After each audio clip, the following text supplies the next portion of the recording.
To kick off episode number 3, let's go through all of the transfers that happened in season number 3. Now, you might want to buckle up because there's a lot of transfer dealings that happened in season 3 as we look to kick on from that 10th place finish. The first of the players to leave, though, was Alex Mowat. He has gone to Saudi Arabia.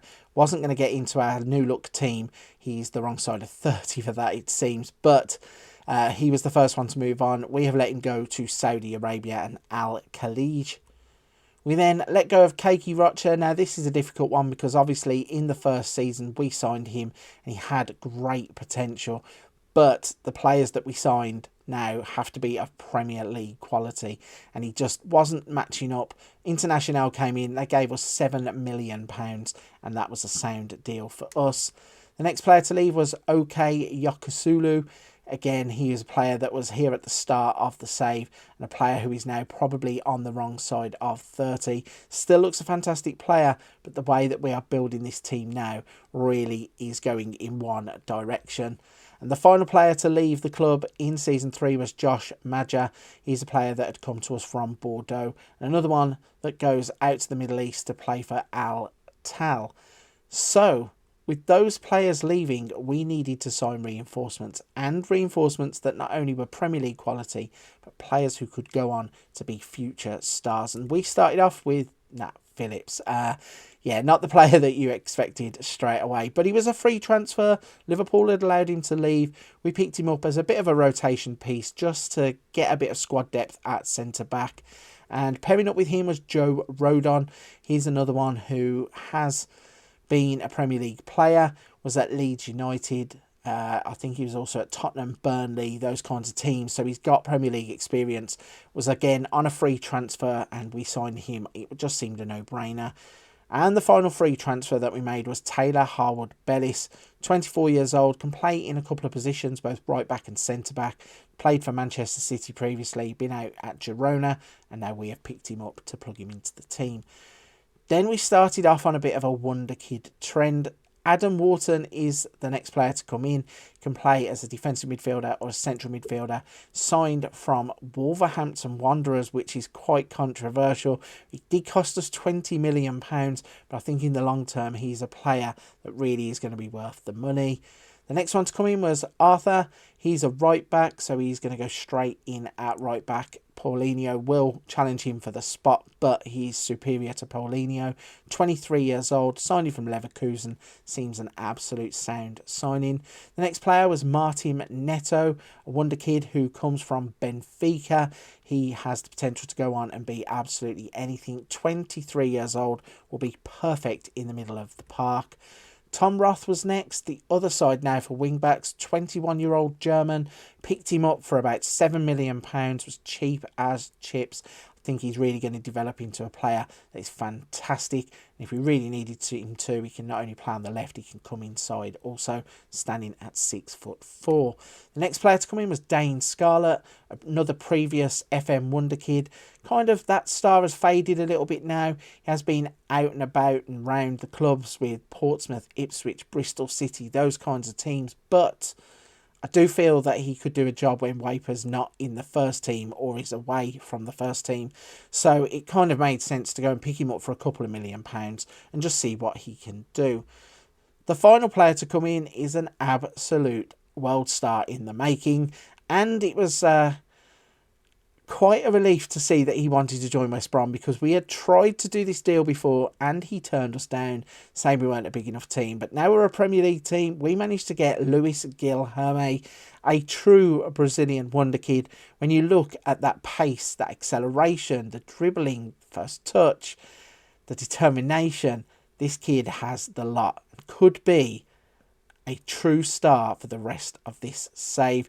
We did have to pay £13.5 million for him, which again is absolute cheap as chips. Couldn't turn it down, had to snap him up, and we got the deal done. So, with the players leaving and a raft of players arriving, could they gel quickly enough to get us a better finish than 10th in the Premier League? To start off the roundup of the competitions, we have gone to the Carabao Cup. We entered in the second round and we were drawn against Bolton, where we would win 3-2 in the second round.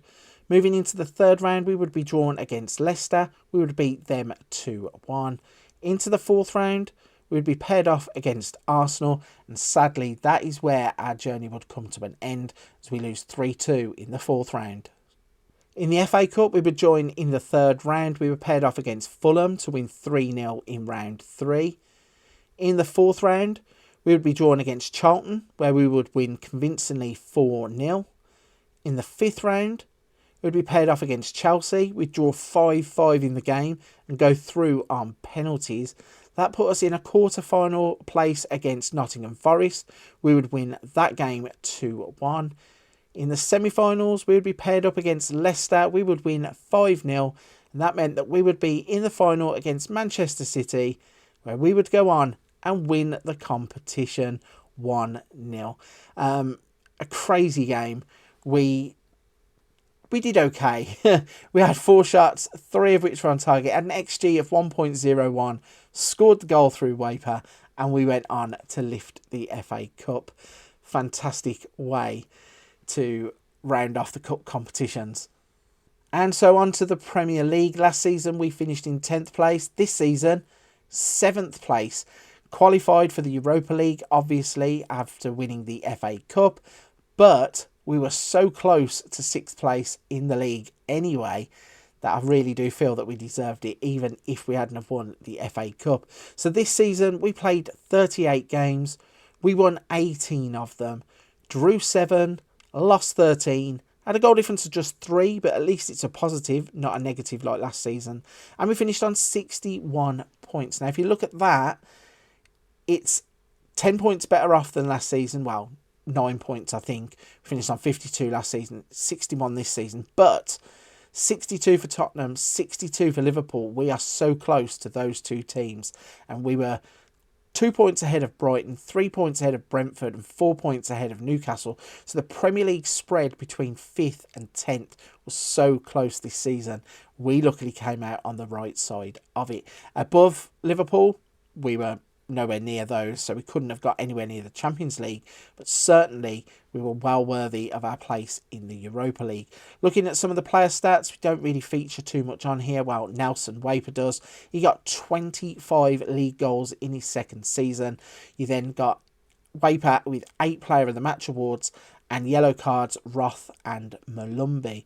So, a brilliant season in terms of competitions.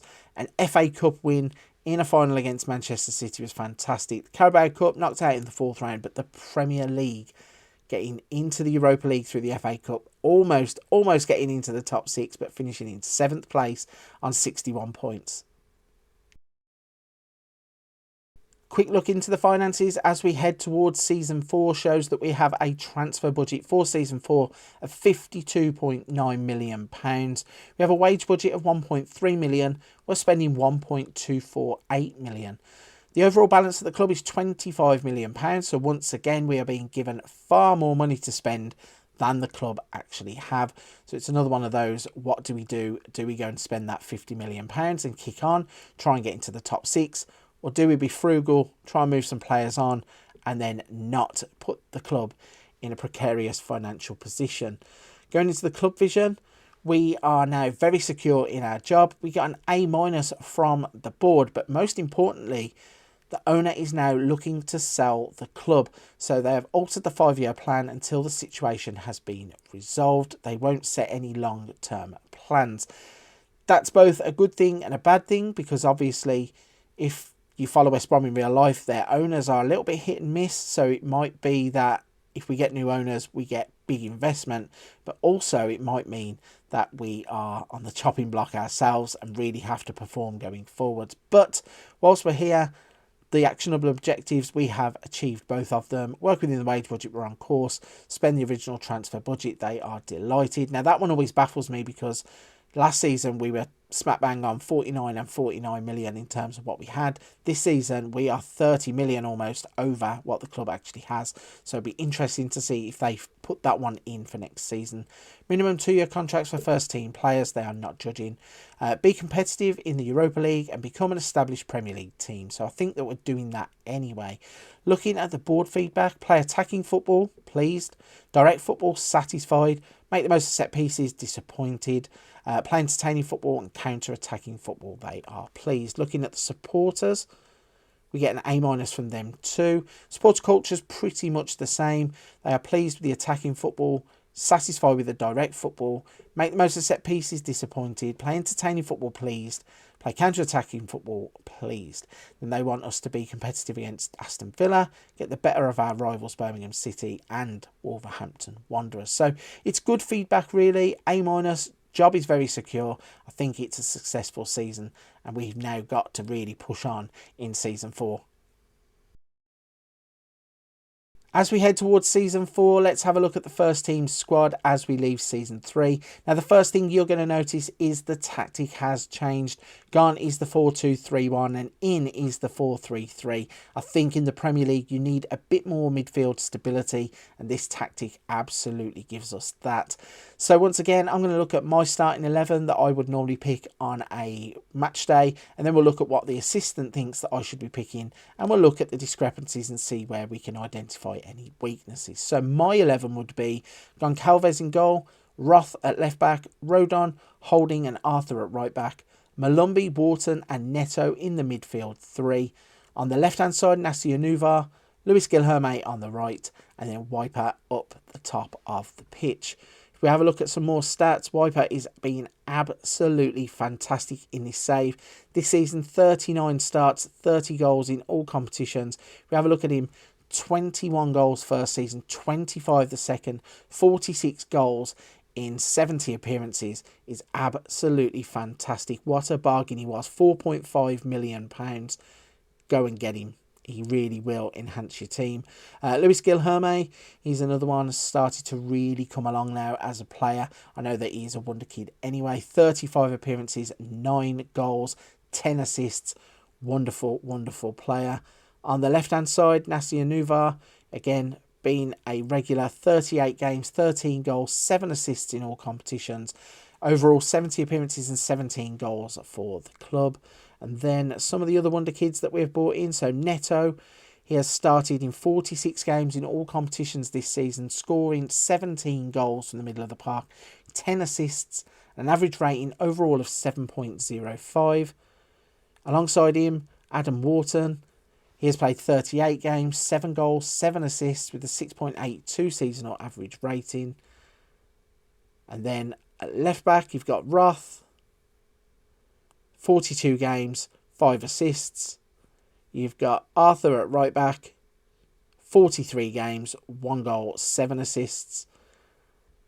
And the defensive partnership of Rodon and Holding has done its best to really hold off the Premier League attacks. Looking at the assistant best 11 then.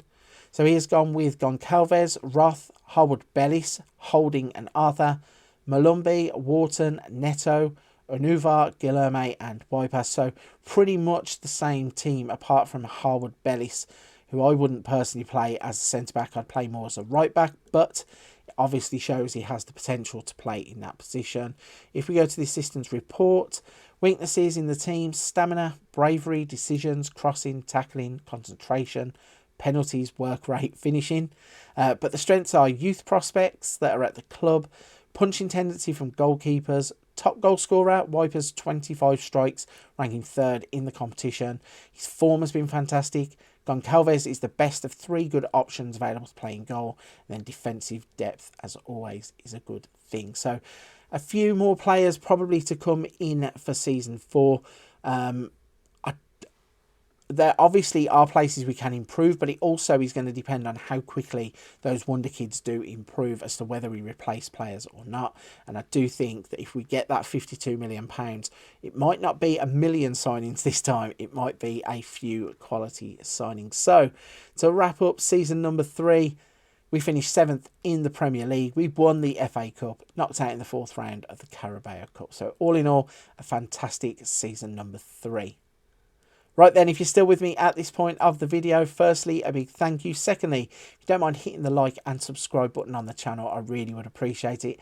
Cannot thank you all enough for helping the channel to grow across the past couple of months. It's all down to people that come along and interact with the channel. Before you go, don't forget there are other things on the channel such as hints, tips, wonder kids, tutorials, let's plays, a little bit of something for everybody on the channel. But for this one, I'm going to be leaving it there. Big thank you for watching. I'll see you on the next episode of the West Brom Save very soon.